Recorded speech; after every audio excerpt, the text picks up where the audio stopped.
Ladies and gentlemen, welcome back to another episode of the Figures of Sport podcast. Welcome to episode 79 of the podcast. And guys, episode 78 was such a fun episode to record. Thank you guys so much for watching that episode. George and I had so much fun recording that. It was an absolute blast, and we're going to try to recreate that energy this week in this week's episode. So episode 79, you guys have a good one in store for you today. Now, guys, you know already how we start this episode off. The first thing I'm going to ask you guys to do is go ahead and like this video and subscribe to the channel, because you guys know that means the world to us. We are at 75 subscribers currently on the channel, and we are 25 away from 100. Now, again, to some people, 100 subscribers may not seem like a lot, but for us here at the Figures of Sport podcast, it means the world, because it means that 100 people have subscribed to this channel and are enjoying the content that we are putting out for you guys every single day and every single week with these full-length episodes, guys. So it means the world to us that you guys are really doing this and really supporting us. Obviously, you guys know that the goal is to have a lot more than 100, but you got to start small to end up, where you want to be. So I'm going to ask you guys, as I have over the last few episodes, as we try to reach our goal of 100 subscribers, while you are liking this video and subscribing to the channel, make sure that you send this video to at least 5 other people, whether it's your friends, your family, or anybody else that you think should be up to date with all things sports, basketball, football, baseball, because we cover it all. And of course, we covered UFC in the past. We'll have to bring that back eventually. And guys, I'm so excited for this episode.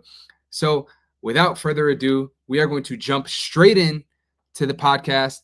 And the first thing that we are going to talk about is the World Series, because obviously since the last time we recorded, the World Series had not begun just yet. We were previewing the series and talking about, some predictions. And right now I'm feeling really, really confident in my pick, man. I picked the Blue Jays to win this series. And spoiler alert, before I get into that in a little bit more depth, it's a tied series. It's 2-2. And I'm feeling really, really confident about my pick, man. The Toronto Blue Jays. We'll start with game one, though. So game one was a dominant performance by the Toronto Blue Jays. They had a 9-run 6th inning to really kind of give them that victory and catapult them to a 1-0 lead in the series against the Dodgers. But the Dodgers came back in game two, man. Yamamoto dominated, going 9 innings pitched, only allowed 1 run, and the Dodgers were able to tie up that series. Then in game three, yesterday night, was an 18-inning, 6.5-hour game. Man, I mean, it was crazy just to watch that. I stayed up to watch the entire game. It was crazy, super, super late, and I was so tired today. I'll tell you that for sure. But quick recap of that 18-inning game. It was ended on a Freddie Freeman walk-off. It was the second longest World Series game by time and tied for the longest in innings. Both teams combined for a total of 10 runs in the first 7 innings. And then the next 11 innings, both teams combined for 1 run. Talk about an entire snooze fest that second half, huh? But, man, the first thing I got to talk about when we talk about game 3, though, is Ohtani. Shohei Ohtani went 4 for 4 with 2 home runs, 2 doubles, 3 RBIs, and 4 intentional walks. I mean, the guy, listen, if you had doubts, I hope they're erased after that game alone, because, I mean, Ohtani is the best player that we will ever see in our entire lifetime. And I know some people are going to say that Barry Bonds and things like that, which, I would very, very closely agree with you on that one. But I just think as an overall player, I got to give the crown to Ohtani, man. I mean, the guy is absolutely electric. At a certain point, I didn't understand why the Blue Jays kept pitching to him, right? I mean, I think they finally learned after, that final at bat that, he hit his second home run on, right? But I just think the guy is incredible. It's amazing to be able to watch the caliber of player he is. And man, I mean, what a GOAT. I do still think Barry Bonds is the greatest hitter of all time, but that's a different discussion for a different day. Now, rest of game 3, a total of 19 pitchers were used in that game, 609 pitches thrown, 37 runners left on base, 25 position players were used. Damn. That was a long ass game, man. I'll tell you that. It was tough to watch the full 18 innings. I'll tell you. By the 16th, I was yawning and rubbing my eyes. I was ready to go to bed, but I stayed up because I needed to know what was going on. I had to get the genuine reaction for you guys here on the podcast. Now, game 4 was played today.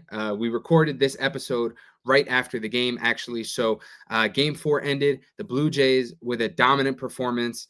They were able to win this game 6-2. Had an incredible, I believe it was 4th inning, where they put up 4 runs in that inning to take a dominant lead. Sorry, the 7th inning. My apologies. They took the lead in the 3rd, scoring 2 runs to hold a 2-1 lead. And then in the 7th, they exploded for 4 more runs.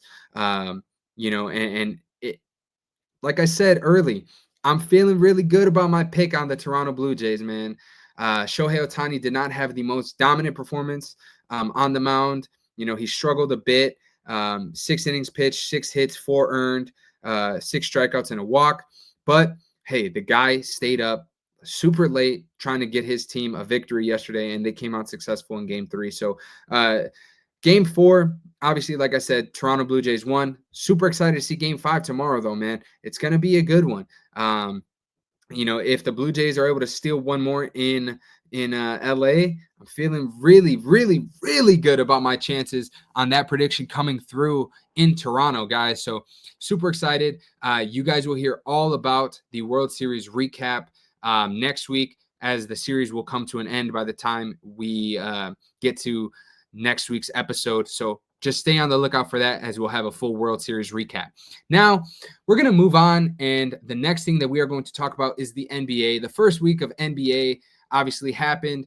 A lot of surprises. The first thing that comes to mind is the fact that there were 4 50-point games in the first week, 1 point shy of having 5. Luka, couldn't make a free throw or get to the line, I guess, in that game to get to 50.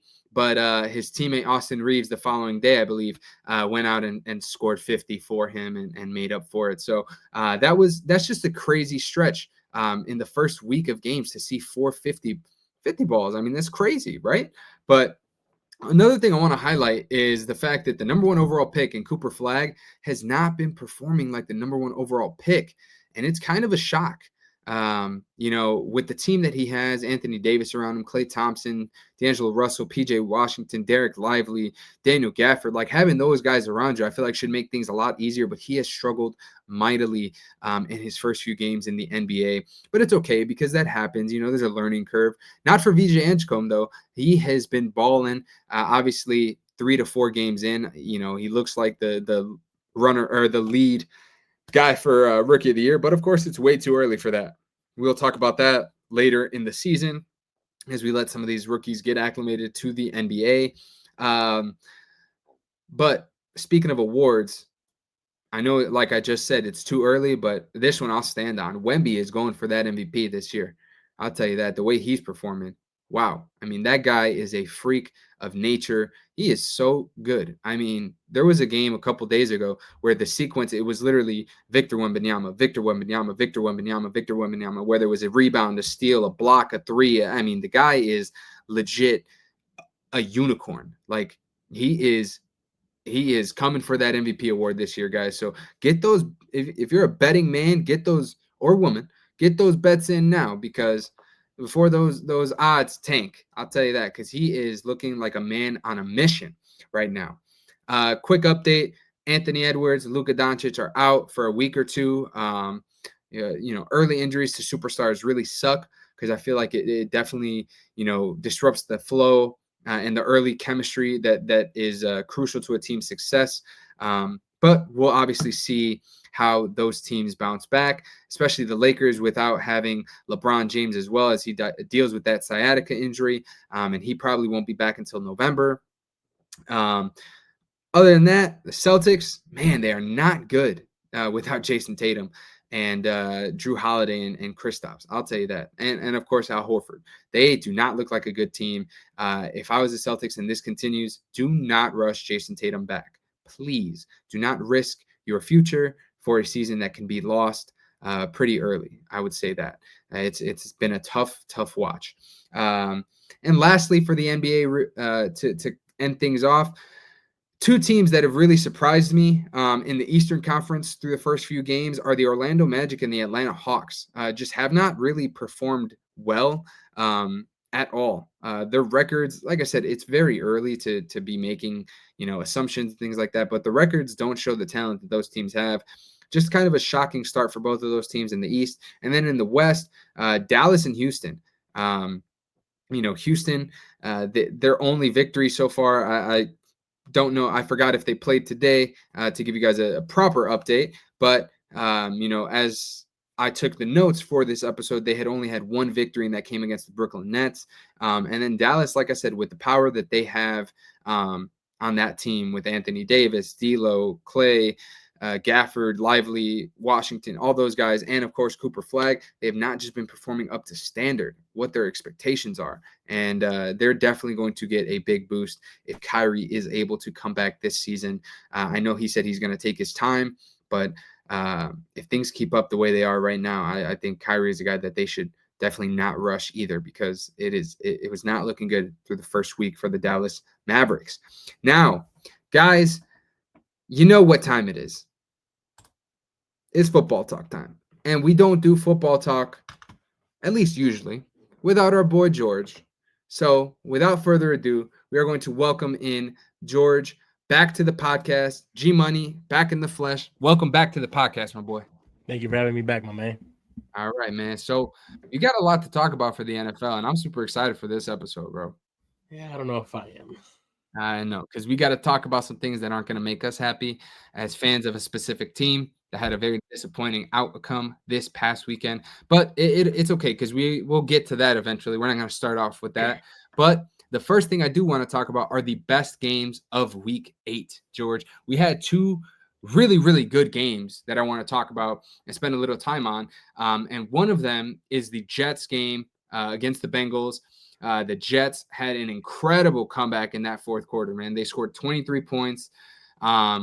And before we even get into this game, bro, shout out to Justin Fields. I know he's been going through it over the last couple of weeks, but I just got to say the resiliency the guy showed.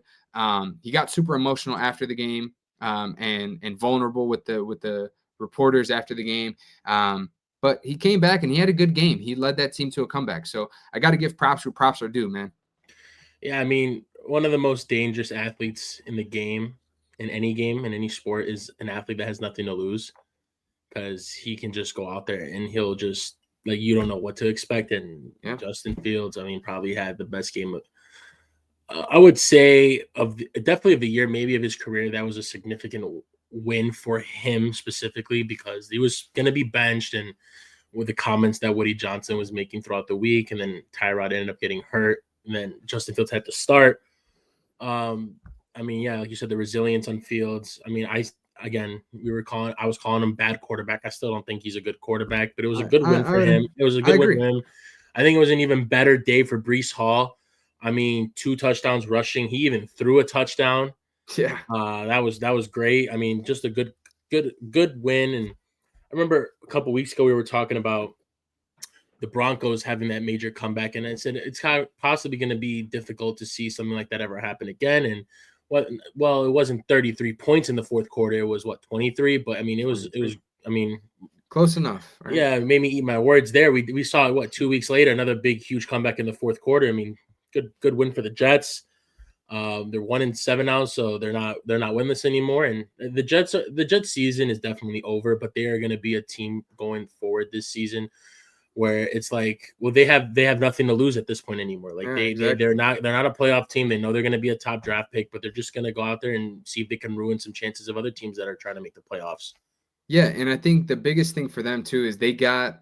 I think the hardest thing for a team like the Jets is the fact that you have 0 wins, right? Going into Yeah. that game 0-7, I feel like all the pressure, because nobody ever wants to go 0-17, right? Like that is a historical feat. You're always going to be in the history books as being the team that went 0-17, especially because I don't think that's happened since they moved to 17 games, right? So you Yeah. got I mean, I 17 think the last team was the Lions or the I Jacksonville Jaguars, one of the I two. think so. It was one of the two, but that was when there were 16 games. Yeah. Right. So going 0-17 is obviously even worse than that. So I think that, that's the biggest thing for them. They got over the hump. Everything else that comes now is, you'll take it with a grain of salt. I think as long as they got that one win, they're going to be satisfied because of the fact that that was the biggest challenge for them, getting the Yeah. first win. Getting that Everything else will first come. win. So shout out to the Jets for that comeback, though. Now I got a question because it just leads me, because we saw back-to-back games. Actually, since Joe Flacco has taken over, we've seen Jamar Chase just eat up targets in that offense. So my question to you is, does Joe Flacco rely on Jamar Chase too much? Because out of his 34 pass attempts in that game, 19 targets went to Chase, and Higgins, who's a guy that they're paying big money to, only got 2 targets in that entire game, and one of them, he Was had the one touchdown. reception for the touchdown. So what are your thoughts on that? Well, it wasn't. So let's take it back a little bit to when Flacco was in the Browns just recently this year. I know it wasn't good quarterback play, but if you watch a lot of those games, those receivers were dropping a lot of open passes that he was giving them. So I mean, it could go both ways. He gets traded to the Bengals, and immediately him and Jamar Chase have this connection where he's just giving him the ball a shit ton. Yeah, T Higgins only got 2 receptions that game, and they are paying him, but it's like you have this arguably the best receiver in the league on your team coming off a triple crown season. You know what he can do. You're desperate to rack up as many wins as possible for the potential comeback from Joe Burrow to stay in the playoff hunt and keep that, and like possibly try to win the division. They're second in that division, I believe, right now. Yeah, And you're just trying to do everything you can and just rack up some wins before he comes back. Because when Burrow comes back, they feel like it's gonna ease the ride a little bit, and they're gonna get back on track to what they want to be. So in situations where like they feel like he's just got to give the ball to Jamar Chase, and I mean, can you blame him? You have arguably the best receiver in the league. You're gonna give him the ball as much as you of can. course. I know you have T Higgins there, who's a stud receiver in the league. You paid him.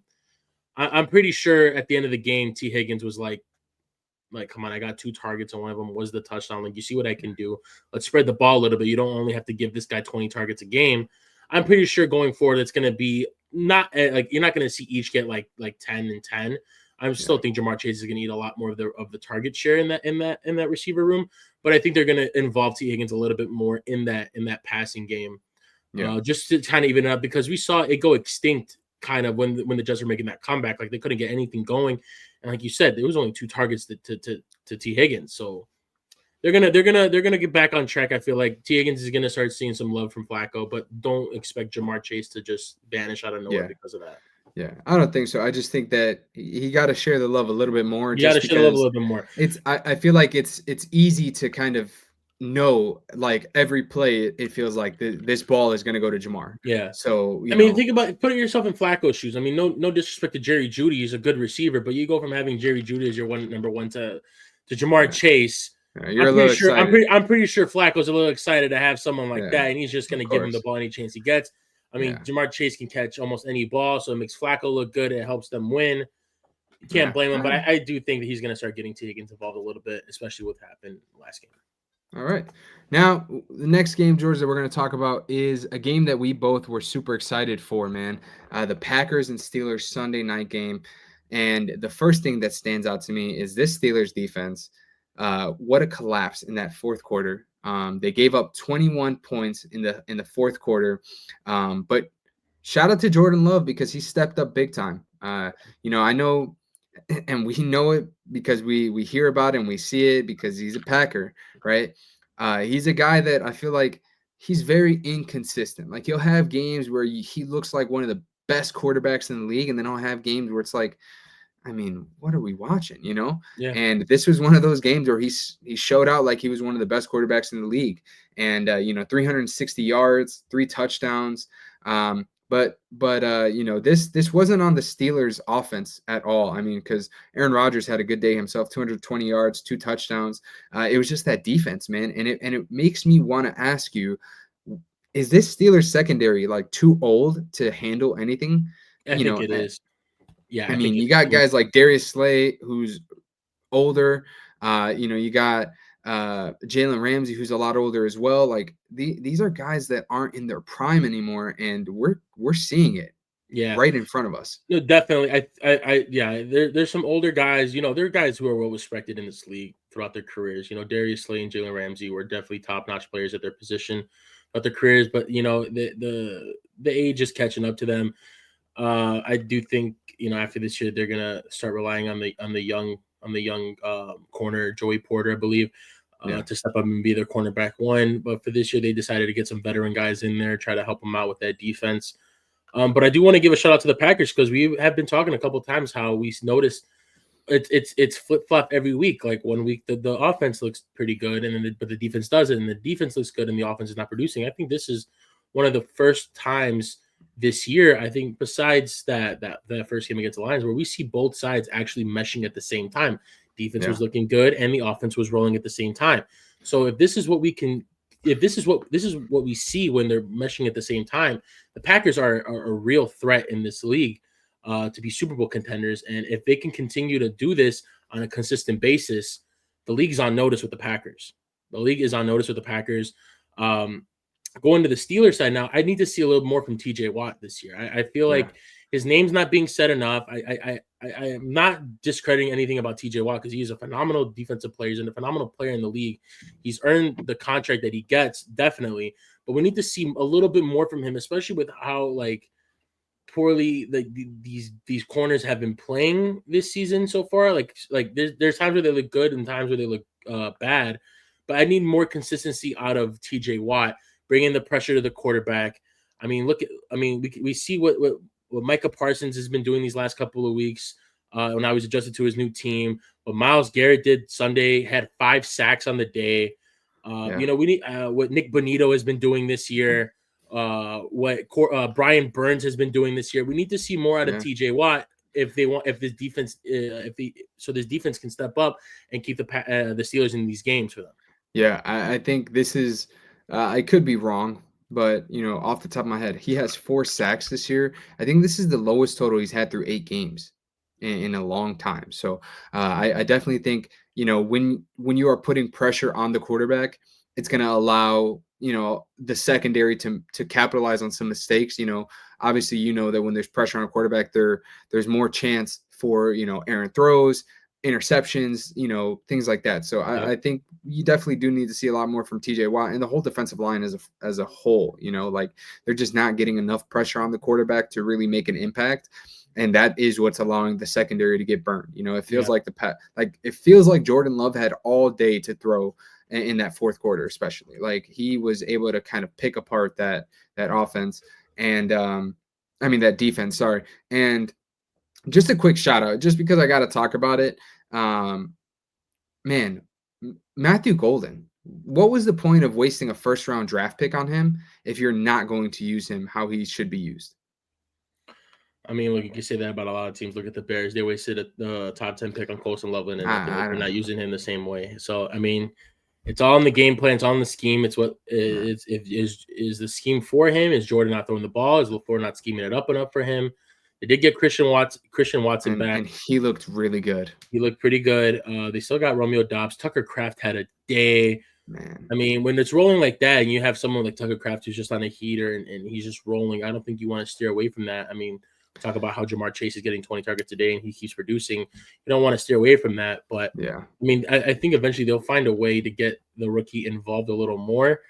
I mean, you're not going to expect him to come out and instantly be like an Emeka Ikbuka, where he's the Yeah. only target there for Baker because everyone's injured. There's still options over there in Green Bay. They may not be as talented as some of these other receivers on teams where they have a stacked receiving core. But when Jaden Reed comes back and they still have Romeo Dobbs, Christian Watson, Yeah. Matthew Golden, Tucker Kraft, there's a bunch of options there for him to I throw to. just They're think, all still good yeah. at their position and what they do. Yeah, I just think too with that offense, it's tough to when that offense, it's very much like there's no alpha really in that offense. There is no Every alpha. every week it's going to be someone different, and that's kind of the tough thing, especially like I guess we'll talk more about fantasy later, but Yeah. it's just a tough thing when it's like you cannot ever count on one guy. I mean, outside of Tucker Kraft, maybe on that team and Josh Jacobs, obviously, but Yeah. to really be consistent threats week in and week out. But now, as we talk about the Packers, before we move on to the next segment, I gotta ask because Tucker Kraft had one of the most incredible games from a tight end that we've seen this year. Is is he solidifying himself? Because I mean, he's had his moments already, so we know his name, right? But is he solidifying himself as a top tight end in this league? Up there with the guys like George Kittle, Travis Kelsey, Brock Bowers, even I guess when he's healthy. Is he solidifying himself amongst those guys? Yeah, definitely. I mean, I would like some of the guys you named, like the Kittle and the Bowers and Tyler McBride Warren, too, Tyler McBride, yeah, Warren. I would yeah, still kind of take like McBride and Bowers and Kittle are still one of the elites at that position. But I mean, there's nothing wrong with saying that Tucker Kraft is essentially could argue be a top 5 tight end in this league, or definitely a top 10 for sure. for sure. Yep. But yeah, I mean, what he can do for this team, especially with no alpha on this team. He's definitely rolling and is solidifying himself as one of the better tight ends in this league and could potentially be one of the elites. Yeah, all right. 100%. It sucks to hear it as a Bears fan, I'll tell you that. But Yep. anyway, speaking of the Bears, one of the most disappointing games of Week 8. We got to I talk hate about you. it. I hate you. Yeah, I mean it was a bad game, man. I mean, losing to Cooper Rush is bad. We didn't lose to Um, Cooper Rush. oh, my apologies. You're right. It was Because if we Tyler. lost to Cooper Rush, I don't think I'd be on this episode right now. Yeah, sorry. It was Snoop. You're right. It was Snoop. Um, Huntley, man. I think that's I just can't believe it, man. I think when I was watching this game, I was so disappointed. The one thing I got to say about this Bears team, though, is the fact that this defense, they've looked really good over the last couple of weeks, right? This 4-game win streak, they looked solid, Have they? but solid enough to win these games. I don't know. I But mean, the takeaways are but great, but did you But know? listen, Yeah. that's I'm glad you mentioned takeaways because that is what that defense is reliant on, right? They are solely reliant on takeaways, right? Interceptions, fumbles, all those things. It feels like they couldn't stop a Colt though. Like that's the problem with that defense right now. And what pisses me off the most about it is you bring in a guy like Dennis Allen, who, yes, as a head coach for New Orleans, he was not great, but as his time as a defensive coordinator, he was always putting up a great defense. And now he comes to the Bears. You've got solid playmakers, and I get it. But I don't want to hear the excuses that, yeah, our cornerback's this, our cornerback's that, which I get plays a huge part in it. But prior to our cornerbacks all being, hurt, they still were giving up crazy numbers. I mean, just think about week 2 when almost everybody, maybe outside of Kyler Gordon, was available, right? Like they got 50 points dropped on them. Like, Granted, I mean, one, Jalen Johnson got hurt that game. Two, it is the Detroit Lions. They are a juggernaut offense. But I saw the stat during the game, and it kind of made me like rethink my description on the Bears. It was they're leading the league in takeaways at 16 or 15, whatever it is. And they are number 1 in most yards allowed per play. yeah, That's insane. That's insane. I get it. Jalen Johnson's out possibly I think he's for the rest of the season. I don't know if he has a chance to return or not. Tyreek Stevenson was out. I think he's only coming back if they're in a race to make the playoffs. Okay, Tyreek Stevenson was out. Gordon was out. So you're down to your 3rd and 4th and 5th string DBs. Yeah. And I get it. Like, I mean, Tyler Huntley, threw for only 180 yards that game? Yeah. Something Derrick like Henry that. had So a it game wasn't like a too. crazy thing. But, I mean, the Bears, do you remember that one That one game against the Cardinals back in the day, where the head coach of the Cardinals said in the post game interview, where the Bears are who we thought they were, and we let them off the hook. Yeah. Yeah, after this game, in my mind, I replay them like, yeah, the Bears are who I thought they were. Yeah. They just beat themselves again. You Every can't score single time. touchdowns in the red zone. Continuous penalties to take you from inside like the 5 to outside of the 10. I mean, just constant, like just mess ups and mess ups and mess ups that make it so much harder for you to win games. We had 3 potential takeaways that game that could have gone our way. In the first quarter, there was the sack that Montez Sweat had where he stripped the ball and it ended up sticking. He ended up catching it on his thigh. It didn't go down, so that's one. There was 2 interceptions that we missed. The one with Brisker in the end zone, and then the one with Kevin Byard where it got tipped and it just went right past him a little bit. So that's another 3 takeaways that could have happened, but you can't rely on these takeaways. You got to be better than that. I You got to think be able to stop somebody. we did, and one. we forced a couple of they settled for a lot of field goals that game. The Derrick Henry touchdown early is whatever, and I think it wasn't until like late in that fourth quarter where they had the touchdown, the second Derrick Henry touchdown after we threw the pick or whatever it was, and then the touchdown to Kolar or whatever it was, like in the 2 garbage times. So these did settle for a lot of field goals, but these offense you gotta put up points when you're in the red zone. And I don't know why, but after halftime, we abandoned the run game when we were only down, 10-6. We abandoned the run game. I don't know why. Your run game has been on fire the last 2 weeks. Against the Ravens defense, who has been I guess they got healthier. Roquan was there. Yeah, he helps with the run. Nate Wiggins made a great interception that game. But I just don't get it. Caleb's looking panicky in the pocket sometimes. He doesn't look comfortable. It doesn't look smooth. We're only targeting Rome. We're not giving the ball to DJ Moore. We're making him line up in the backfield like he's a running back. I don't understand why that's the only time we're going to give him the ball. Yeah. It's just a lot of things they got to fix. And I get it. It's a new coach. It's a whole new system. It's going to take time, but these are stuff that shouldn't take time. Like, it shouldn't take you time to realize you should give the ball to one of your best receivers. It shouldn't take time to realize, hey, we shouldn't false start in the red zone and go from first and goal on the 5 to first and goal on the 10 or the 15. Almost every game too. We can't sit still. We can't sit. Yeah. I don't understand. Like Colston Loveland just keeps moving. Jonah Jackson is moving. Like, I get there's no holding penalty calls anymore, which is good. But I don't understand why you can't just again, I'm just a fan. I'm not a player, so I don't know how hard it is. But it's sit still. Sit still. What are we moving for? Why are we moving? Like, you know what the play call is. You know what's going to happen. Just wait for the ball to be snapped. You can look at the ball. The old lineman, you're right there. Look at the ball. Look at the ball. Yeah. When it moves, you move. Yeah. I don't get it. I don't get it. I don't get it. So the last question. The D-line is not applying pressure. Yeah. Gayo has been a terrible signing. A disappointment. Terrible signing. Javon Dexter. Come on, man. Like, you had a good season last year. You had a pretty decent season. Like, let's go. Grady Jarrett is not providing any pressure. Montez Sweat is picking it up, but like, we're not generating any pressure. Like, let me ask you this before we change to the next game.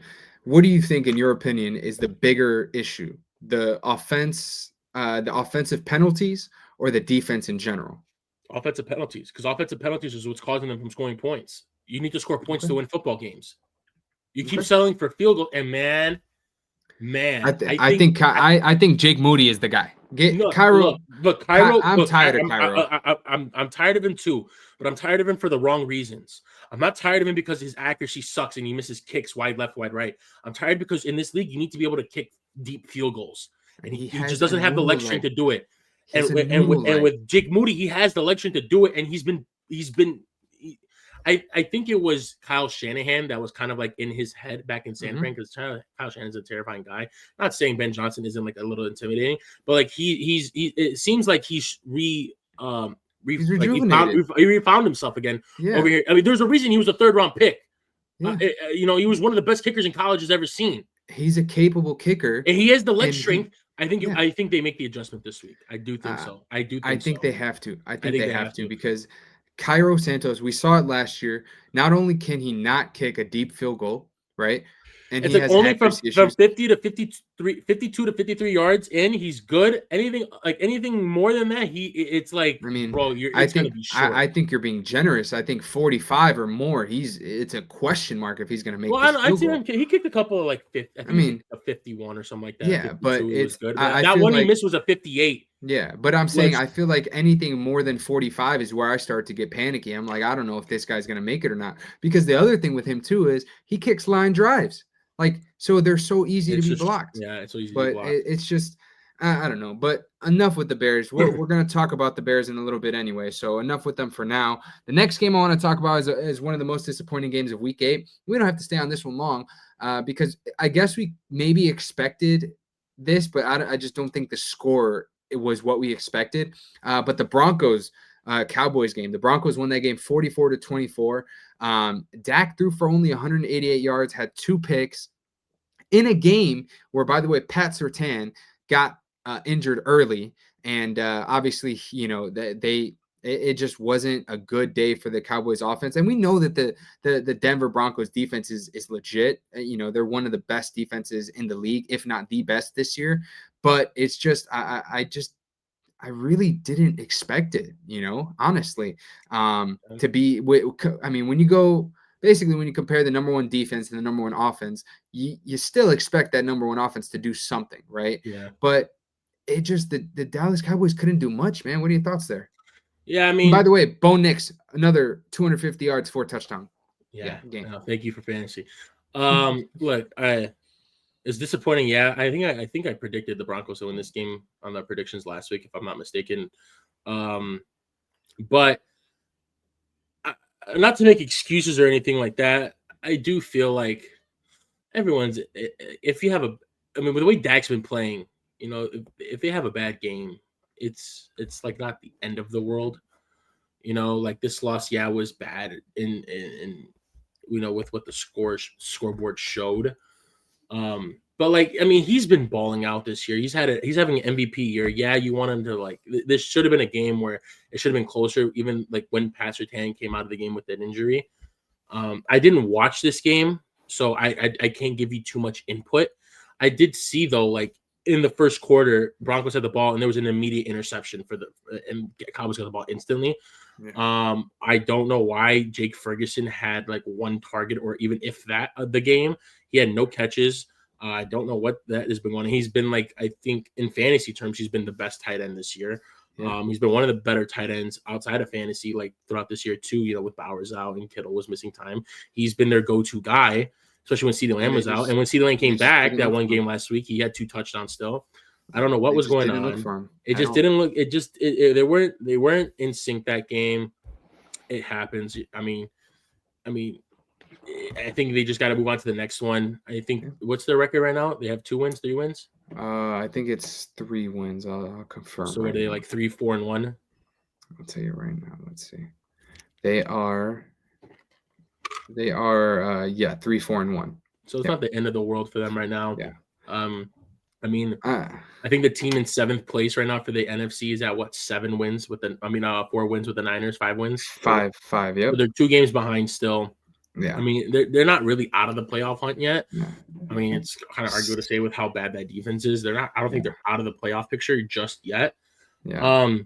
I think they can pick it up though. I mean, it was just a bad game all around. I'm not really thinking too much of it because I didn't watch this game, so I can't really tell you like what I saw that was bad or was good for either side. Bo Nix had a great game. Obviously, Dobbins was there. Troy Franklin balled out when Cortland Sutton was nowhere to be found. I guess again this week. What did he do? Like nothing. Yeah, I mean, he had a solid game, nothing special, but yeah, it was the Troy Franklin game for sure, and the RJ Harvey game. Told you, RJ Harvey. Yeah. But yeah, I mean, that's all I got for this game. I didn't watch it, so I'm sorry. All right, the next one that we'll talk about is the Dolphins and Falcons game, and the reason this game is on this list is because this went the complete opposite as we kind of expected it to go, but the Dolphins absolutely put belt to ass on the Falcons. And I know Penix was out, but I think this was the opportunity for Kirk Cousins, to really kind of go in and maybe, just maybe, show that, hey, maybe a team can trade for me if I can perform and do something solid. You know what's funny? You want to hear something funny about that? Before that game started, I was like, this guy's gonna ball out this game, and you know what team's gonna trade for him? Minnesota. Minnesota, because of what happened when Carson Wentz was out, and then I don't know about Not no more. Yeah, no. Not I no mean, more. remember our segment last week? We were ranking who was the best running back. Can I go back and switch my answer to Jonathan Taylor? Because what a stinker from Bijan and from CMC this week. Like, oh my, sorry for cursing, but like what a stinker.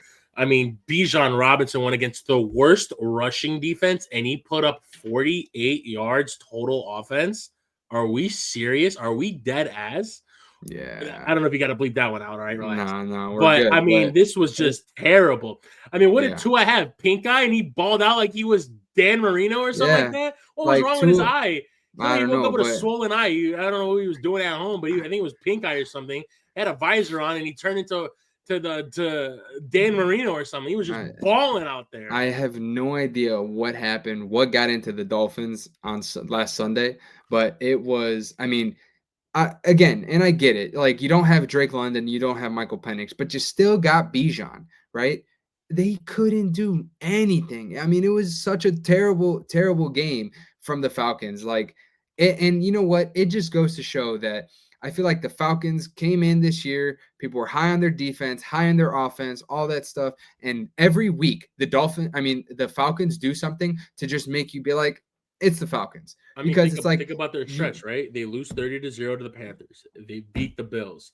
And then they lose to the Niners, and then they lose to Miami. It's like, remember when I said earlier, after the first month of football was over, it was like, if you're still having discussions whether your team is good or bad, it's an issue after the first month. Yeah. They are they good or are they bad? And it's almost the second month done. Yeah, like it's like what's going on over there? Yeah, they're not a good team, and on top of that, they've got a super tough stretch. So I feel like we were talking about who's their next game? Cowboys, Patriots. Watch them win that game. Watch. That's exactly how this has been playing out. This is exactly how it's been playing out. And then they're gonna get belt to ass by the Colts the following week. Well, yeah, it's the Colts. Yeah, and then they'll play the Panthers again, and then they'll probably lose. Yeah, and the Jets, and who knows, maybe the Jets, Justin Fields, have another game like they just did this past week. And next week? Huh? You think they start him next week, even if Tyrod's healthy? Who do they play this? That organization is a mess. Woody Johnson needs to go. He needs to. They play the Browns, so actually, I think they're on bye. They're on bye, so yeah, they won't play until November 9th. No, the Jets. Oh. Yeah, they're on bye. So yeah, so we'll see who starts for them in week 10. But yeah, man, this Falcons team is ridiculous. I think at this point we can be convinced that they are not a good football team.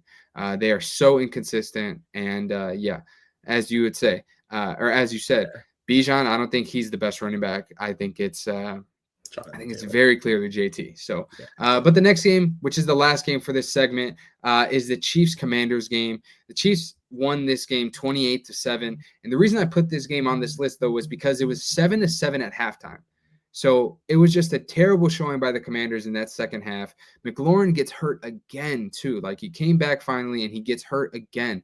But shout out to Toe Tap Terry. At least he got them on the board, right? So, but other than that, man, just an absolutely brutal game from the Commanders. And Rashee Rice being back on this team, it just makes them that much more lethal, man. I can't believe it. So, I mean, look, I told you with Rashee Rice coming back, look, I mean, not only it makes them better, but look how much better Kelsey's been playing. Kelsey had himself a game. And of course, the 1 year I decided to draft Terry McLaurin. This guy can't even play a full game. Yeah, right. But it's just I mean, again, I wasn't even watching that game because I just didn't care for that game enough to watch it. I figured like, they were the Chiefs were like favored by 10.5. I just figured, I'm gonna take 10.5 and just throw like $500 on it because that's like not a game. You could do that and then just turn off your phone and just wake up this morning with cash in your account. But didn't that game start with like back-to-back interceptions? Yeah, it did. What are we doing? Yeah, and then it was a sloppy first half, and then the second half was just pure Chiefs dominance. And then also too in that game, Pacheco got hurt. But also similar to the Is whole that why I situation. went? Yeah, Is that why I needed Kelsey 2 touchdowns and 80 yards for the tight ends week, and he had it the 1 touchdown and cleared the 80. But then I'm looking at my phone. It's like, why is Kareem Hunt receiving touchdowns and running in touchdowns yeah, all of a sudden? Why yeah, can't we're on the yeah, 1 yard line? What happened to these little yeah. shuffle passes that they used to do? It's definitely that situation, especially with the running back room in Kansas City. It reminds me very much clearly of the Seattle running back room, where it's like Kenneth Walker will get you down the field, and then it's like, nah, not good We're enough. gonna give it to Charbonnet Charbonnet, on his come birthday here. too. On his On his birthday birthday. of all Like days. they clearly hate Kenneth Walker. So Yeah, I don't know why. yeah, Do that's they for not sure. want? I don't know. I don't know. I Maybe they mean, just I don't think want to. Kenneth. Maybe they just don't want to pay him because it's a contract year like this year for him or I something. guess so, and it's kind of a shame that you're doing that to him. I mean, at least let the guy get a damn touchdown on his birthday. It's his For birthday, real, it's his right? birthday. Like, I don't man, know. y'all are bogus. But well, anyway, that was that game. George, Yeah. next one we got for you are the top storylines for week 9. Give it to me. Headlining this top storylines for this upcoming week, we got the Chiefs and Bills face off in Buffalo. What are your thoughts there? I think it's gonna be a banger. I don't think so. You think the Chiefs win this game? I think they Big blow time? them. I think they blow them out. I'll be honest, man. I don't know what it is, but Josh Allen has his number in the regular season, though. Yeah, I think they blow them out though. I mean, I don't know. Bold take, but all right, I think cool. they blow them out. Where are they playing that game? Buffalo. I don't know. I mean, if the Chiefs stop James Cook, what receiver is going to get open for them? Josh Allen's going to run for 200 yards and 3 touchdowns for them. I mean, not to say that he hasn't done this last year against the Chiefs where he's battled them, but I just don't see that defense for Buffalo stopping the Chiefs any drive. I think a bold take. I think the Chiefs don't punt this game once. Oh, I don't think okay. they have to punt. All right. I think they at Well, least score, even if it's just a field goal. I don't think they would have to punt. Unless it's some because you can make that adjustment for anything. No, I don't think they would. I think over under 1.5 punts for the game for the Chiefs. I'm going to take the under. Maybe just once they punt. okay. That's All what I right. think. Good to know. I don't think that. Yeah, the defense they just put belt to ass to the Panthers, but we didn't really expect the Panthers to be a team of a threat this season, even though they had a couple of wins. Like they're not beating Buffalo. I get Buffalo lost and they beat the Panthers beat the Falcons or whatever, and they beat the Cowboys. But I mean, if the game plan is just to contain James Cook and force these receivers they got to get open like Shakir and Coleman, who by the way have been underwhelming this year, and Kincaid was not involved last week in the game as well for them. I don't know what else to tell you. I mean, James Cook is literally the reason why they won that game in the Josh Allen rushing touchdowns. No one else did anything. I think Shakir had a Yeah. touchdown, whatever, but it's like, I don't know. I mean, they need to make a trade for an elite receiver for Josh Allen, or else I don't know. At this point, I mean, they got to fix that defense, and they need a number 1 receiver.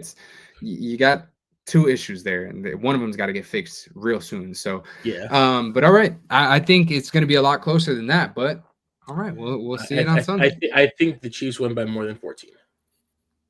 Oh, okay. I think they win by. All I think right. they win by like 20. I think Okay, so. good to I know. think so. Stamped it. All right. You guys heard it here first. Spoiler for my All prediction right. this week. Which we'll get to next. But before we get to that, a couple other things. Brock Bowers is set to return this week, supposedly. Hasn't been officially confirmed, but they said after the bye he will most likely be ready to go. And then the next thing is that Pat Surtain is now a candidate for IR after that injury. So that Broncos defense is going to take a major pectoral injury. Oh. Yeah, so hopefully it's not terrible where he has to miss a large portion of the season. Well, if he's on IR, it's at least 4 weeks. So I mean, so you're already hopefully at at week the 8. That's week 12. Hopefully at the 5 very more weeks. minimum, it's 4 weeks. Because it's going to be tough for that Broncos defense to be without their main guy. And I if think I'm not they're mistaken, they have a late bye too, right? So like week 14 or something like that. So, something like that. So hopefully he's back by then. But if he's not back by the time they have their bye, you could probably expect him back after that bye. So hopefully, fingers crossed, right? So then the last thing, George, which is a really, really Tough one to just watch was the Cam Scatterboo injury, man. He is out for the season. The guy was injecting, him and Jackson Dart were injecting true life into the Giants. We talked about them last week that they're not going to be a great team, but they are going to be a fun team to watch. And it just sucks that now you're not going to be able to watch Cam Scatterboo and Jackson Dart in that backfield anymore. So speedy recovery to Cam Scatterboo. Yeah. Now, George, we already got a sneak peek at one of your picks. It's about that time. You know how we do it. The week 9 predictions, we fly through them. You tell me yes or no, who you got. Then, if we disagree, we could talk about it after. So, without further ado, we are going to jump right into the week 9 predictions. Thursday night football, Baltimore and Dolphins. Give me Baltimore. Baltimore. Bears and Bengals. Give me the Bears. Give me the Bears. I know, it hurts. Vikings and Detroit. Give me Detroit in a belt to ass fashion, by the way. Yeah, give me Detroit. Green Bay and Carolina. Give me Green Bay. Green Bay. God, Houston. this is just another thing. If the Bears win, it's going to be 2 other teams in that division winning too. Just make them that much further down from moving up. I hate this. Yeah. Broncos and Texans. I'm leaning the Broncos with that defense.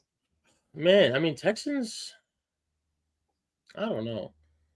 I mean, with no Pastor Tan, can Nico Collins finally have a day? I mean, that's if he plays at home.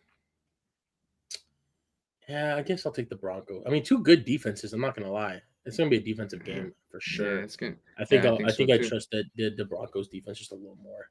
Yeah, Falcons and Patriots. For the hell of it, I want to go Falcons just because I feel like this is a game they win. Realistically, I think the Pats wins.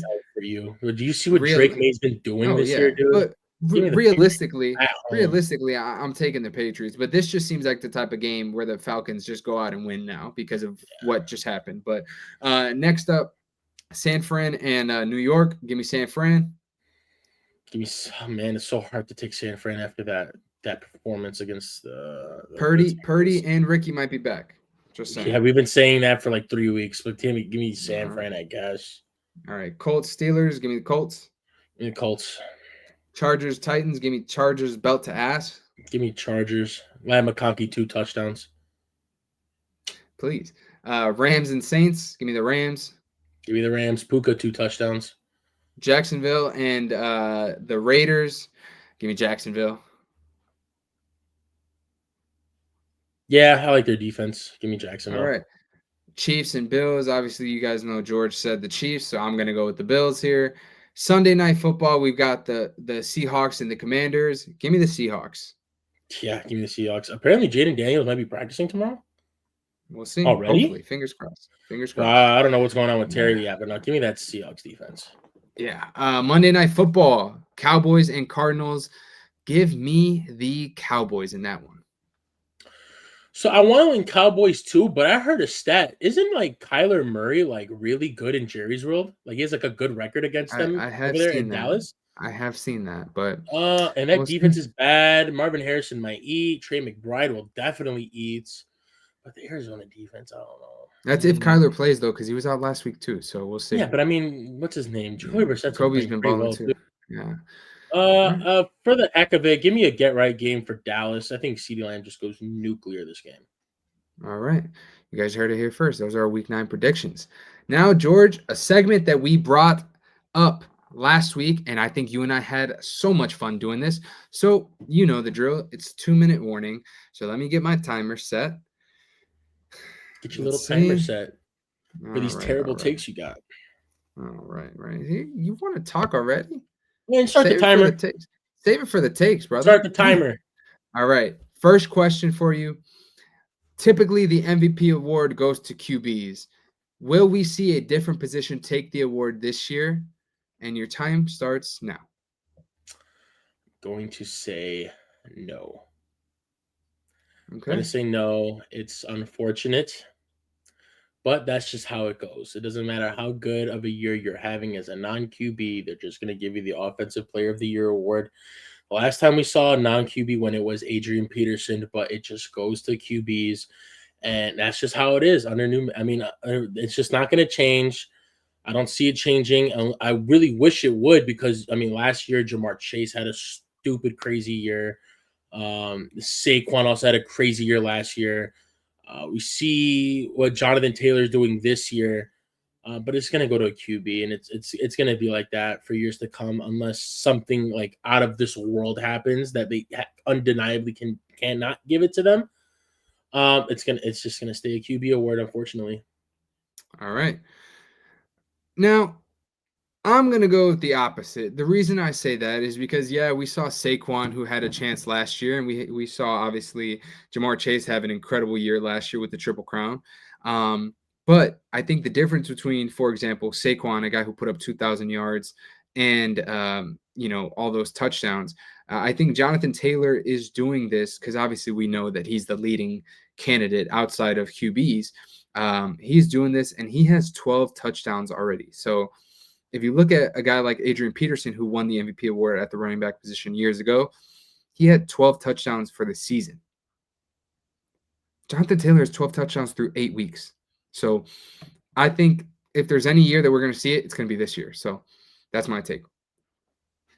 Okay. Now, all right, George. So the next topic that we're going to talk about is Denver a true threat to win the AFC West?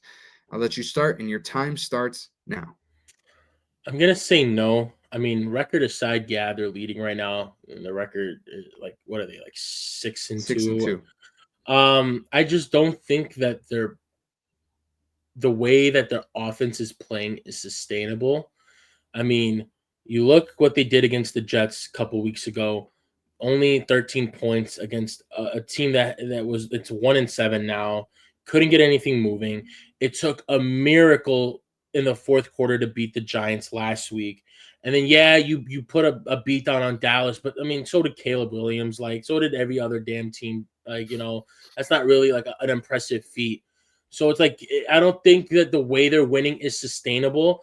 And with the way that the other teams are playing right now, like the Chargers got some groove back now that Joe Alt is there, and the way the Chiefs have been playing, I don't think the Broncos are going to win the division. I do think they will make the playoffs, but the way that they're playing is just not sustainable for them to continue holding this lead.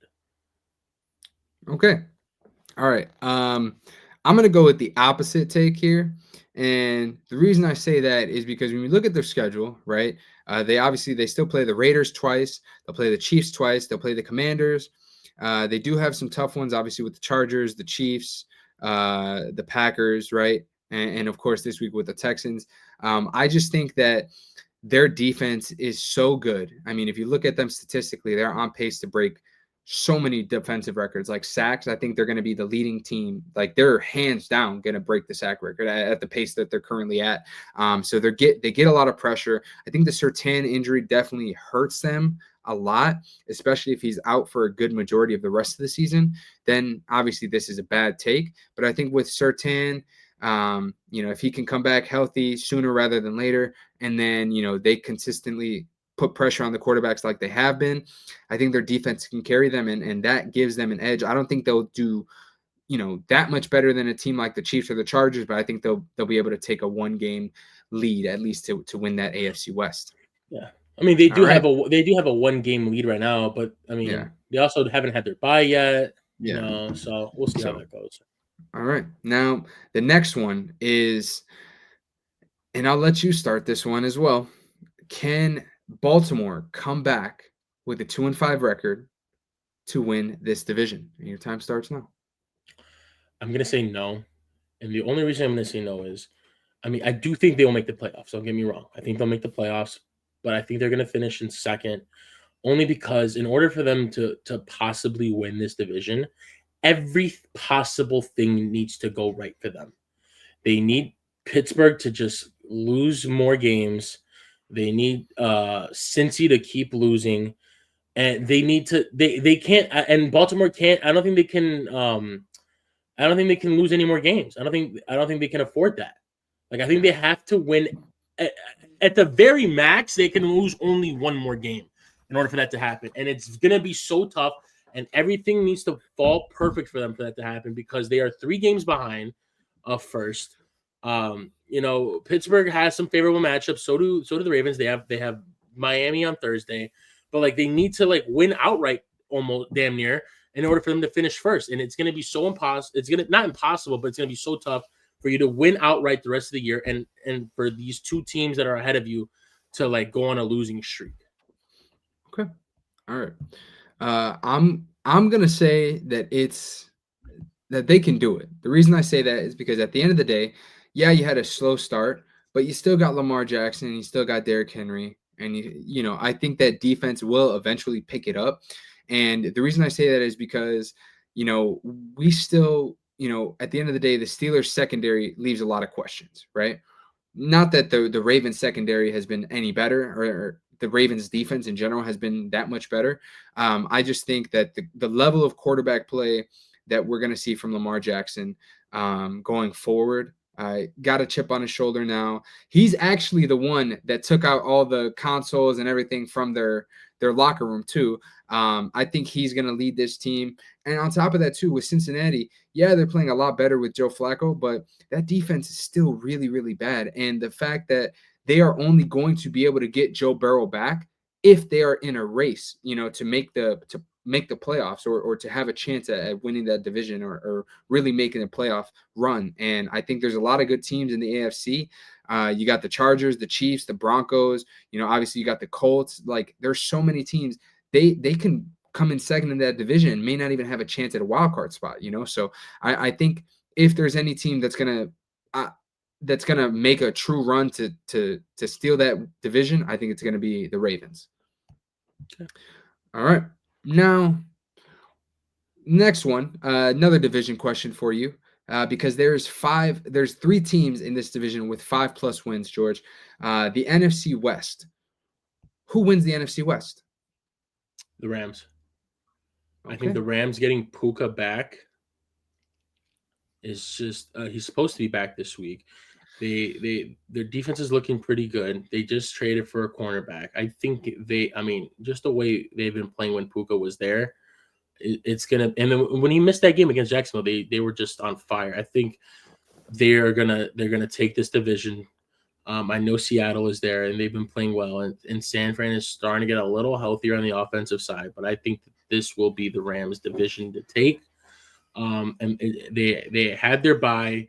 They can get Puka back, which is a big important key role for their offense. And I think they're just going to run away with it after this bye. They're just going to go on a streak here. All right. Okay. Now, I'm going to go with shocker, the 49ers. The reason I'm leaning towards the 49ers is because of the fact that still, when you look at their schedule, they still have a relatively easy schedule down the stretch. And on top of that, they are getting guys healthy. They have, I think, a week 12 bye. So I think that's going to come at a time where, they can really kind of unwind, halfway, a little bit more than halfway through the season, and really kind of rejuvenate themselves and get guys even healthier than what they already are. So I think because of that, and on top of that, going before they even head into the bye for the next few weeks, still have a relatively easy schedule, getting healthier. I think that this is their opportunity to really kind of make a run and take advantage of that schedule. Okay. All right. George, the last one. I know this one's going to be a hard one for both of us, but I'll start. Actually, I'll let you start with it because I know it's going to hurt. So, will Caleb Williams' mistakes be the reason that the Bears do not live up to expectations this season? And your time starts now. Solely his mistakes? No, it's a team thing. Like, yeah, there's times where he misses like the check down throws when it's open and tries to get like the better, like the further down first down or make the play happen. I get it. But this is like, he's still in development mode. Like, again, this is like, look what he's dealing with. This is his like third head coach, fourth play caller in not even 2 full years. He's still developing. Like, Ben Johnson is still working with him how to see this better. Like, what's the better option here? But it's not just him. It's the whole team in general. Like, the penalties are killing them again. Like, the defense is giving up so many yards a game and explosive plays. The run defense has been a little better, but it's not what you want it to be. We're not creating pressure to the quarterback on defense. We keep hurting ourselves in the red zone by not scoring because of penalties keep bringing us further and further back. Our kicker can't make a 53-plus yard field goal. It's just it's a whole team issue. It's not. I know when they play good, it's on the quarterback. When they play bad, it's on the quarterback. I get that, but sometimes it's the team in whole. Like, yeah, Caleb threw a bad pick on that game, but it's not just on him. Like the penalties. It's another double-digit penalty game for them, and it just hurts. Okay. All right. I'm gonna say yeah, and it pains me to say it, but I just think because of the fact that it's year 2 now, uh, he has a lot of the same tendencies that he had last year as far as not being able to make some of the easy plays. I mean, he has so many great flashes, but it's the sustainability for him. It's being able to put together a solid performance for a full 60 minutes, And I think that's the biggest issue because they can start out great or they can end great. They'll never start to finish end a game great offensively. And I think obviously as the quarterback, that can be your fault. I think, yeah, of course, the offensive penalties are a big thing, but I think sometimes when you are when you're able to get your team into a true rhythm from the first quarter through the fourth quarter, maybe that helps some of those things kind of die down, right? Maybe because of the fact that, Caleb is missing on a throw, you got guys that are just a little bit out of sorts or things like that. And I'm not making excuses for them. But that's just kind of how it goes sometimes in sports. You're a little rattled, and sometimes a mistake can make you rattle even more, right? So I think if he doesn't clean this up, that is, some of those mistakes are going to be the reason that they don't live up to some of the very high expectations they have with Ben Johnson coming in, Dennis Allen being the DC and things like that. So obviously he doesn't have anything to do with the defense, but I think that they should be looking a lot better than what they are. He hasn't been super impressive this year, especially when you look at a guy like Drake May, who's taken a huge step forward. And obviously Bo Nix is still winning games for Denver. So I just think he has to clean those up or he will be the reason. So, yeah. All right. Yeah. All right, George, that was our 2-minute warning segment. Really loved the addition of this segment. And obviously, the fact that you are so willing to join the podcast makes this segment even possible because if you weren't here, who the hell else am I going to debate with, right? So, but now, George, I'm going to give the reins over to you because we're going to call this your segment here, right? So we're going to say this is George's segment. Give me the best and worst performances of Week 8 in fantasy football because guess what? It's that time. It's fantasy football talk time, guys. Fantasy football time. Let's get to it. Give me the best and worst. All right, we're going to start off with the best. At the QB position, we got Jordan Love, 360 passing yards and 3 touchdowns. What a game he had playing against the guy that they made him sit behind for a couple of years, and now he gets to go against them for the first time in his career. And, he balled out. Wide receiver, Troy Franklin, first-time addition on this best list. 6 catches for 89 yards and 2 touchdowns. Running back, a guy we are very familiar with, Jonathan Taylor, 153 rushing yards, 2 touchdowns, and 2 receptions for 21 yards and a touchdown. What a game for Jonathan Taylor. Another 3 touchdown total game for him. He is a beast. For tight end, Tucker Kraft on National Tight Ends Day, he was one of the only guys that had a stellar game, and it was concerning because it was National Tight Ends Day. 7 catches for 143 yards and 2 touchdowns. Now we move on to the worst performances for fantasy this week.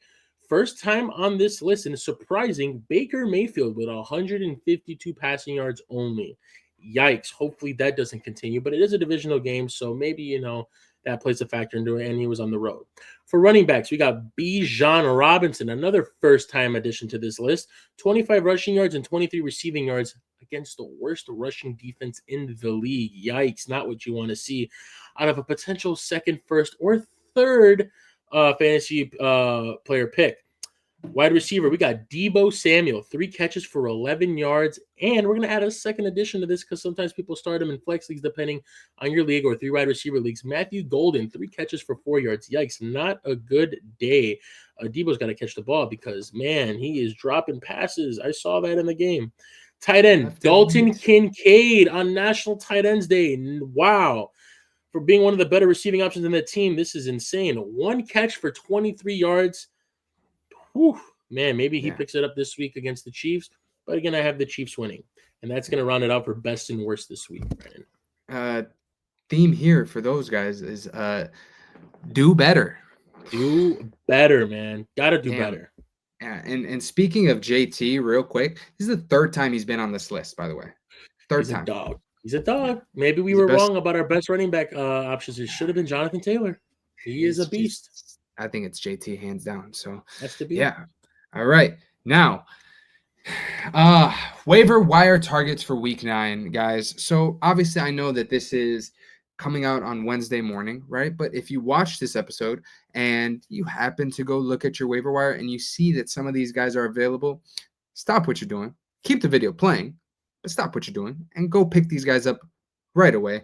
First guy I'm going to say on this list, Tyrone Tracy. Tyrone Tracy, he was the RB1 for the Giants last year. Obviously, he was starting this year off. He was injured. Cam Scatterbo came in, kind of took the role by storm. Now he's injured, and they are going to flip-flop. So Tyrone Tracy is going to take his RB1 role back. Tyrone Tracy is a good pass catcher. He's a solid running back. I think he's a guy that maybe he's not going to be a guy that you can probably consistently start every single week, but with that frisky Giants team and that defense that they have, with Brian Burns and those guys, I think he's going to be a solid guy that, can at least maybe help out your fantasy team and at most give you an option for a guy who's on bye, a possible flex option, depth option, things like that. Also, to prevent your league mates from getting a guy like that too, because no, you don't get to have him. So that's one of my guys. George, what are your thoughts on Tyrone Tracy? Good pickup. As someone who owned Tyrone Tracy in fantasy early in the year and then dropped him because of the injury in Cam Scatterbo, I am kind of in the gutters on that one. Got to see if I can try to get him back. Hopefully, but I like the pickup. I like the pick there on that. All right, another guy that I like is Josh Downs. Obviously, that we know that with the Indianapolis Colts, they are a run-heavy team with Jonathan Taylor. And obviously, Michael Pittman is the one over there. And Alec Pierce is the deep ball threat. But I just think that Josh Downs is a guy who has a high floor. He's going to get you some receptions. He'll get you some yards and with the occasional touchdown too. So who knows, if you need a guy for a week or two, to help you with an injury or a bye or something like that, I think he's a guy that has a high enough floor that you can throw in there as a start. And obviously Troy Franklin is another guy because, he's who's really starting Troy Franklin? Let's be honest. Through the first 8 weeks, probably nobody. So obviously, someone in our league actually started him. I saw that. That was a hell of a pickup. Talk about really getting locked in that day, right? I guess. Yeah, so. I mean Troy Franklin. What a pickup. But so if you don't have a league mate like ours who picked him up before his breakout game, I say you should go pick him up as well. And the last guy or guys that I'm going to say, unless George has any more, is Jerome Ford or Dylan Sampson. The reason I'm bringing these two guys up is because Quinshon Judkins has a shoulder injury. They are on bye this week, so it's more of a stash and kind of wait situation with either of those guys. But Judkins, we don't know the severity of the injury, if he's going to miss a game, if he's not going to miss a game. So to kind of prepare, if you have the roster space, Jerome Ford or Dylan Sampson are guys that I would probably look out to go and grab. Now, Dylan Sampson, just a heads up, Dylan Sampson was a guy that prior to Judkins coming back with the whole NFL, or contract situation or surrounding Judkins, Sampson was the lead back over Jerome Ford. So just a heads up for you guys on that one. And George, unless you have any other ones, those are my waiver wire pickups. I got just one, and this is for people who are maybe in need of a QB. Maybe the one you have isn't going well, or someone you have is on bye, like for Jalen Hurts this week. Joe Flacco. Joe Flacco has been putting up some decent performances these last couple of weeks since he's been with Green Bay. Since he's been with Cincinnati. Against Green Bay, he had 220 yards, 2 touchdowns. Pittsburgh, he had 340 yards, 3 passing touchdowns. Against the Jets, even though they lost, he had 223 and 2 touchdowns and a rushing touchdown. And then this week he goes against the Bears, who, give up a lot of yards to a lot of receivers. And nobody at cornerback. With nobody at cornerback, and I think Jamar Chase and T. Higgins are going to eat against us this week.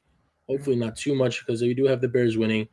Goes on by in week 10, but I mean, has some favorable matchups with Pittsburgh secondary. Baltimore, maybe it was just a fluke. Buffalo's got a bad defense, Miami and Arizona to end up the game with another Baltimore. So he could potentially be a potential league winner for you if you need a quarterback. So go ahead and grab him if you can. All right.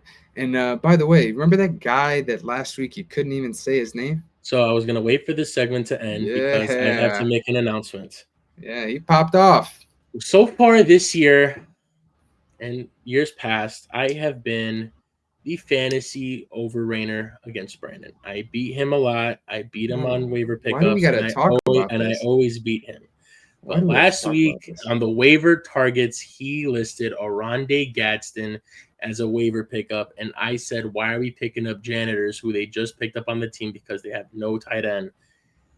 And he wasn't going to sustain it. And what do you know? Thursday night, he goes off again. So, Mr. Gadsden, Brandon, I apologize for my comment. It was a good waiver wire target pickup. If you got him, good for you, I guess. Also, I think you should also give me props on the Bam Knight one because guess who got released? Michael Carter. So Bam Knight's going to be RB1 until Trey Benson comes back. So again, solid 2 for 2 right there. Just saying. But anyway, I appreciate. I'm not going to give you credit for that until Bam Knight plays. He didn't play this week. All right. But I'll take the Gadsden one. Thank you very much. You were right about Gadsden. I'll give you that. All right. Now, George, the next segment. We're coming to a close on the episode, but we still got 2 more things to talk about. So first thing is the panic levels after week 8. I've got a couple names on here, and you can chime in after to see if you got anybody as well. One of the guys I've got is Quentin Johnston. I know Quentin Johnston, he had a great start to the season, but the last 3 weeks have been tough. He had 4 receptions for 40 yards. I believe he had a touchdown in that game, if I'm not mistaken. Let me double check just to make sure I'm not talking out of my ass. But you've got Quentin Johnston on there. This past week, obviously, we know that he put up zeros, didn't even have a target in the game. The week before, he had 2 catches for 30 yards and a touchdown. And then, yes, the game that he had 4 receptions for 40 yards, did not have a touchdown. So he has clearly seen a decline in his targets and his receptions and his yards over the last 3 games. So for me, that is what brings my panic a little high on him. I'm not going to say it's a 10 out of 10 or an 8 out of 10 or anything like that. But I just think with the emergence of Gadsden and Ladd McConkey kind of breaking out and kind of solidifying himself in this offense again, Ladd McConkey had a slow start last year, similar this year. So I just think because of those things, it's going to be tough for Quentin Johnston to see a consistent amount of targets and hopefully he's a guy that can get back on pace real quick. But yeah, he's a guy on my panic levels. I'm going to put him at like a 6 out of 10 right now. Now the next group, I guess I'd say on this panic level for me, and I'm going to say that they're probably at like a 7, are Panthers running backs. And the reason I say this is because Rico Dowdle obviously has shown up as the better running back, but yet he got his touchdown stolen by Chuba Hubbard. And they're kind of giving them both a chance, but it's just tough. You don't know who to start, and it's not a great situation over there because you don't know who to start. You don't know who's going to do anything, right? So, it could be a super similar situation to the Seattle thing where, Dowdle can get you down the field, but Chuba Hubbard can get you into the goal, into the end zone, right, on a 2-yard carry or something like that. So, for them, like I said, I'm going to put them at like a 7 out of 10. The head coach did say today that Chuba Hubbard, they wanted to give him a chance after he came back from the calf injury. But Dowdle's been the better back lately. But again, I can't read into anything the head coach is saying anymore because of the fact that 2 weeks ago, Lions head coach Dan Campbell said that they want to get David Montgomery a lot more touches. And then it feels like David Montgomery didn't touch the football in that following game. And then Jahmyr Gibbs went absolutely nuclear. So, yeah, I won't listen to these head coaches anymore. So, at all. But yeah, that Panthers running back room scares me. And then lastly, for me at least, Alvin Kamara. I said this before episodes ago, where Alvin Kamara and the head coach Kellen Moore, they don't really scheme up a lot of screenplays. They don't really get the running back involved too much in the passing game. And we saw that when Kendra Miller was healthy, Alvin Kamara was kind of getting some of his snaps taken away. And now that even though Kendra Miller is gone to the torn ACL, Alvin Kamara still isn't getting enough. And I get maybe it's because of the fact that they're constantly losing in games, so they can't use him, especially if they're not scheming up screenplays and things to get him involved in the passing game. But, he's a guy that some teams are taking to be a RB2 on their team. Maybe even an RB1 if you go the zero RB strategy in fantasy. And it's not been a great season for Alvin Kamara, so I have pretty high panic levels on him as well. He's probably like a 7 as well, maybe an 8. George, you got anybody else? I think you had some pretty good panic level picks this week, and I'll leave that up to you right there on that one. All right. Now, we are at the end of the episode, and you guys know how we end these episodes. Pause. Guys, I know what we said last week, but yeah, it's I was just just it was just it's too juicy not to do. I feel like this It is was too juicy not to do. Don't knock blame on wood. me. Knock on Blame wood. I FanDuel feel good for about having it at that line. Don't blame me. It I was feel too good about it. juicy. I'm not gonna lie, I feel good about it. I can't disagree with you on this one, guys. So, without further ado, here is the Figures of Sport podcast, Thursday Night Football parlay, right here for you guys. We've got 4 legs: Baltimore Ravens -7.5, Derrick Henry anytime touchdown scorer, Zay Flowers 60 receiving yards, and Derrick Henry 80 rushing yards. Yes, we know that the Dolphins just had an out-of-body game and they shut down Bijan Robinson. But guess what? They were also going up against Kirk O'Banks. This week they're not going up against no Kirk O'Banks. Lamar Jackson, he's back. Now, Big Truz. Yes, little sir. He's back. little warning, little disclaimer. If Lamar somehow ends up still not playing again this week, do not take the Baltimore -7. Do not take the Zay Flowers 60. I will readjust and make a new Thursday Night Football parlay for you guys. Yes. But this is yes. just that this is going off of them saying Lamar will play this Thursday. Yeah. I think, they need to win. They need to win. Miami's not a good team. Again, the worst rushing team in the league. So I think Derrick Henry has his normal Derrick Henry game with 80 yards and a touchdown. And I think that Lamar and Zay Flowers get back to their connection, and they had a couple of deep goal balls, and we see Baltimore possibly back to their offense like we saw before Lamar got hurt. So this is the parlay that's based off that. If Lamar doesn't play and it is Tyler Huntley or Snoop Huntley, I will readjust the parlay and make a new one and have it to you guys out before Thursday's game. All right, guys, you heard it here first. So this is the parlay that you will see when this episode airs. But again, if any news comes out about Lamar before the game, you guys know that we post the parlays on TikTok, Instagram, all that stuff. We post them. If Lamar does end up being out, I will make sure that when we post that video, it is that updated parlay and not this one. So you guys heard it here first. That is the tentative Thursday night parlay, as long as everything stays how it seems to be shaken out, guys. And I don't know if you can see it in the top right, but it is a plus 400 parlay. Yes, a plus 400. That is indeed $10 correct. wins 40, but we don't throw a little baby money on there. We don't throw no $10 on there. We throw some 50 balls on there. We throw some 50 balls. Throw a 50 ball. Throw a 50 ball on there. All right, y'all heard it here first from the man G Money himself. All right, now, all right, y'all. So you guys know that is how we end the episode. So we are at a close to this week's episode, guys.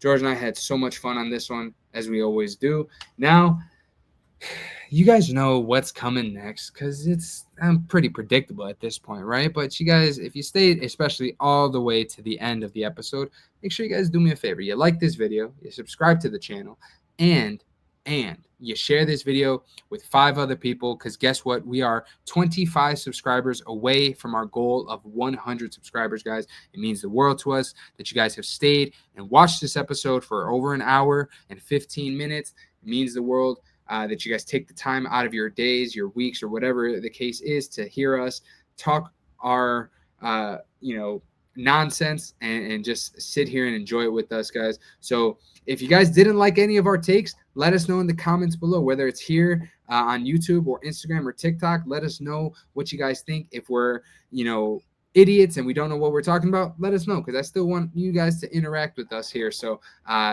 please do. Guys, and make sure you guys know to follow us on Instagram and TikTok, because we post all of the short form content there. From Wednesday through Saturday, there's content almost every day of the week for you guys, posted on all of these channels. And guys, we are going to have a lot of fun this week. So I'm super excited to hear your guys' thoughts on all of our takes on everything that we talked about today. And next week, guys, don't forget, we've got the World Series recap to talk about. We're going to have more NFL, more NBA. Everything's going to be coming right at you guys. So thank you guys for tuning in to episode 79 of the Figures of Sport podcast. And we will catch you on the next one. Peace.